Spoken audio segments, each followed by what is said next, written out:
So I'm going to just reiterate something I've been thinking about a lot and has come up more into my awareness of late, which is we may be living in a simulation. And if we are, we wouldn't know it. And if we are, who cares? Because your life is still your life, and it looks like your life and feels like your life, and all your problems are still your problems, and all your solutions are still soaking in it. Old commercial, right? So, but the interesting part about that is, at least certainly for me, but I would hope for you as well, is that if you are living in a simulation, and if I can help you and do things that allegedly can be done, then what does that tell you? It tells you that you have access to patterns within the simulation that allow for changes to occur. Now, it's interesting because the more I studied a lot of, like I studied Aleister Crowley, bad guy, evil. No, not so much. I studied magic and sympathetic magic and all this other stuff, and then math, which is just mathematics, to get into the understanding of working with the algorithms of consciousness. And so if you can get into those algorithms of consciousness and interact with them, interface with them, the real key, as I've often said, and by the way, I'm working with all these patterns as we're talking, or whatever this simulation. I mean, again, I can't connect with this so much anymore. I'm glad it's here, and it looks okay and feels okay, but to get into working with all of you, to be able to even do something like that, requires, to me, where I'm at anymore, is it requires multiplicity of consciousness, multiplicity of angle, frequency of awareness. And so that in itself says, okay, how would one do that? One can't do that by being a single individual accessing a single set of patterns. One has to have expanded awareness, which encodes for the possibility of affecting multiple outcomes simultaneously. Pardon this kind of flashy looking. My dog ate the covering over my lamp, so that's what you got. So it allows for the multiplicity of possibilities and outcomes to play out. What I've always said, probability states versus the state of all possibility is, well, I don't know, I could turn into a frog in the next moment, and there'd be a shoe on my nose. I can see that, but is that useful? So what you listed here, these are useful possible outcomes and less than useful states, you might say. However, because you're having them, and I've had my share, because you're having them, you might consider, okay, I don't particularly like this, don't particularly want this, these situations I find myself in, or these thoughts that I have, or these expectations and desires. Given all of this, and given, yes, it's the natural human element to want to change constantly, because change is the constant that is the universe, it's the universal constant. Given that I want things to be able to change, how would that be most likely to occur? And I will tell you what that might be. According to my research, it would be getting to the point where you don't need things to change, but you're open and aware of the possibility and the probability of change. The more removed you become from the need for change, sorry, just looking to see what my dog is tearing up now.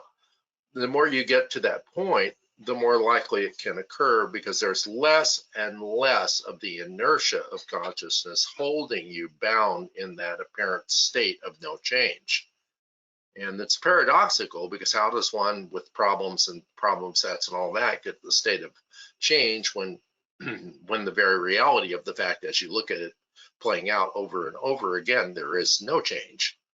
Well, you go to the point where no change is good change, and then you go, I'm just going to collapse all of that into a new paradigm that says I will notice every change that occurs in every aspect, and I will expand consciousness to the point where those changes start to interface with those patterns of reality as probabilities that I sense, and that I sense because I can access the idea of healing, I can access the idea of change because I have desires. It is within the potential that those desires could then not necessarily be fulfilled. It's not an oh my God, it's not oh my God sort of thing. Like I'm a text, God's texting you, oh my God, oh my God's is, it's more like, well, there's oh God and there's oh God, you devil. That's the George Burns versions, but there's also the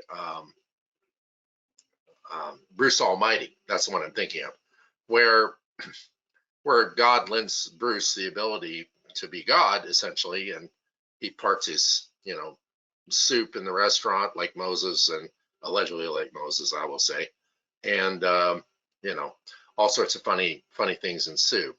Well, the question becomes, okay, so if I'm an individual and yet there's all these other individuals on here and there's only a certain amount of healing available from an individual, then I better get it, not you. You see, you get into this contrast compare, and then you look for change, and it's like he could pull, wouldn't call you a wicked generation, but a wicked generation look for a sign and there shall be no sign. Well, the sign is not so much, and it can be because I've seen it all the time, but not so much that immediate transformation occurs and you go, oh my God, that was so magical, but that there is a ripple in that pond of probability, and those ripples continually build one upon the other, and those waves crest in such a way that they start to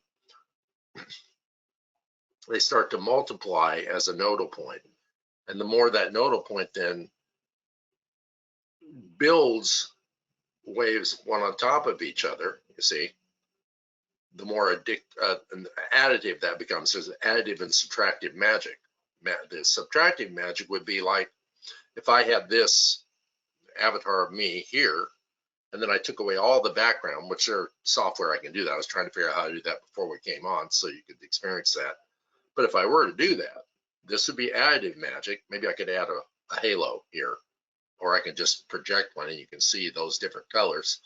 But if I took all the background away, that would be subtractive magic, you see?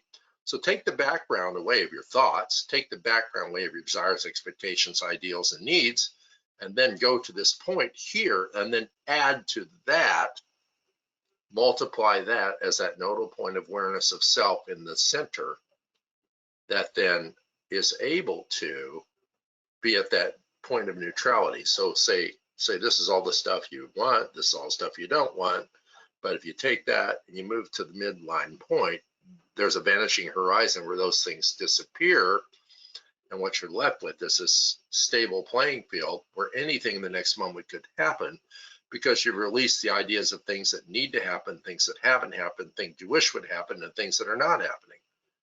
You go to the point where this is like a horizontal plane in a hologram, and you're sitting in the, like, I don't know, maybe the area of the Enterprise, and you turn on the program, and then you let the program run itself, which it is doing anyway. And then from that point of reference, you allow that additive magic perhaps to do its thing, and you allow the subtractive magic to do its thing.